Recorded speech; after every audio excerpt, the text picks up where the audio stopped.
Ya valla onlar gibi biz de heyecanlıyız. Allah muvaffak etsin herkesi ya diyecek bir şey yok. Buna işte online eğitimler vardı. Onlarla destek olduk. Elimizden geldiğince biz manevi destek sağladık.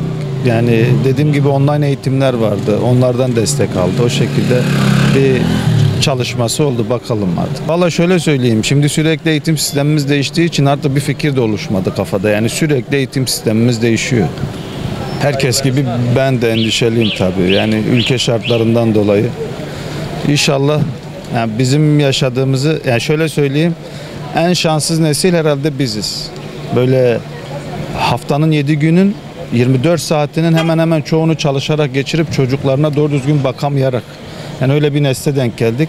İnşallah çocuklarımız öyle olmaz diyelim yani. Ya bir yaştan sonra çalışması çok önemli. Çünkü çocuklar mesela 17-18'e geldikten sonra artık çalışmak zor gelebiliyor. Bize de öyle. Biz bir hafta 10 gün ara verdik mi çalışmak nasıl zor geliyorsa, yani bu çocuklar 18'inden sonra çalışmak çok zor gelebilir. Örneğin atanamayanlar, insanlar, mesela ben gidiyorum, ben şaka zannediyordum. Geçen bir kasiyer dedi ki yani öğretmenim dedi, dedim ya dedim hani denk gelmiştir, yok dedi yani bizim kasiyerlerin %80'i falan hep öğretmen dedi, yani şaşırmıştım, ben şaka zannediyordum abi. O yüzden çocukların yani erken iş hayatına atılmaları benim yani düşüncem daha iyi. Çünkü zor oluyor ondan sonra. Yani 18-20'sinden sonra meslek sahibi olmak çok zor yani. Allah herkesin gönlüne göre versin. Şimdi benim 2 tane çocuğum okudu. Biri devam ediyor, biri bitirdi. Benim büyük çocuk mütercim tercümanlık bölümünü bitirdi ve şu an işsiz. Böyle bir eğitim sistemi olamaz. Her gelen bakan 3 ayda 6 ayda bir bakan değiştiriyoruz. Her gelen bakan kendine göre kaide kural koyuyor. Her gelen kurallar da kaideler de hepsi birbirini şey yapıyor. Nasıl diyeyim sana, öteliyor. Doğru düzgün bir kaide kuralımız yok. Eğitim sisteminde zaten dünyada bildiğim kadarıyla herhalde en sonuncuyuz. Yani öncelikle bir kafalarımızı değiştirmemiz lazım. Beyinlerimizi değiştirmemiz lazım. Beyinlerimizi değiştirirsek çoluk çocuğumuz için de iyi bir gelecek sağlamış oluruz. Ama ben bilmiyorum da hiçbir umudum yok. Tamam, çocuğuma güveniyorum, o ayrı bir mesele, ama hiçbir umudum yok.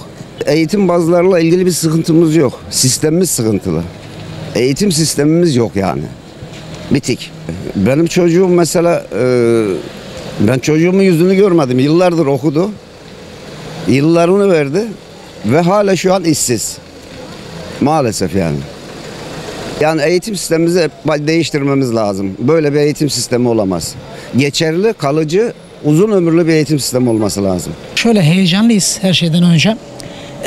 Umarız başarılı bir şekilde çıkarlar. Onlar için dua ediyoruz. Burada başarılı bir şekilde çıkmaları noktasında. Bekliyoruz bakalım. İnşallah hayırlı olur hepimiz için, bütün öğrenciler için. Herkese bu noktada başarılar diliyorum. Hiç şüphesiz Türkiye'de eğitim problemli bir mesele ama biz elimizden geleni yapmaya çalıştık. Yani bu noktada desteğimizi son seviyeye kadar verdik. Biz gerekeni yaptık. O da bu noktada gerçekten çalıştı. Yani eve kapandı, derslerine çalıştı fazlasıyla.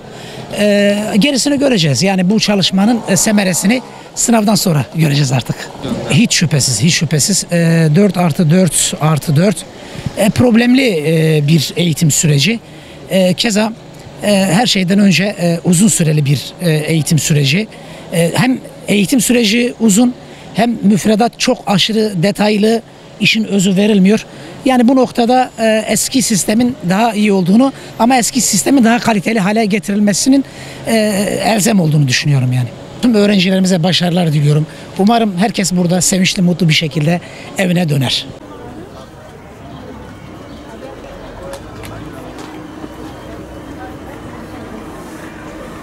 Özellikle sınava giren bütün öğrencilerin başarılarını dilerim. İnşallah hepsi başarılı olur, iyi yerlere gelirler. Valla verilen eğitimler yerine göre değişiyor. Yani her bölgede aynı eğitim verilmiyor ne yazık ki ülkemizde. Eğitim yetersizliği var. Belirli kısımlarda yeterli eğitim alamıyorlar çocuklar. Haliyle biraz verimsiz kalıyorlar bölgelere göre. İnşallah hepsi başarılı olur, iyi yerlere gelirler. Temennimiz budur. Evet, tabii ki diyor ki okul hayatında başarılı olamayan çocuklar en azından mesleğe verilse daha iyi olur. Çünkü niye? Mesleğe verirlerse kimisi okuyamıyor, beceremiyor ya da okuyor, yaşı büyüyor. Bu saatten sonra da bir meslek öğrenemiyor, bir yere varamıyor. Haliyle çocuk işsiz kalıyor, yani ortada kalıyor.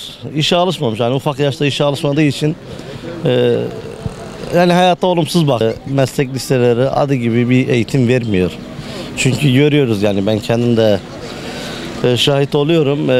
Şu an yeterince meslek liseleri hakkını veremiyor. Öğrenciler yetersiz kalıyor. Tam eğitim alamıyorlar.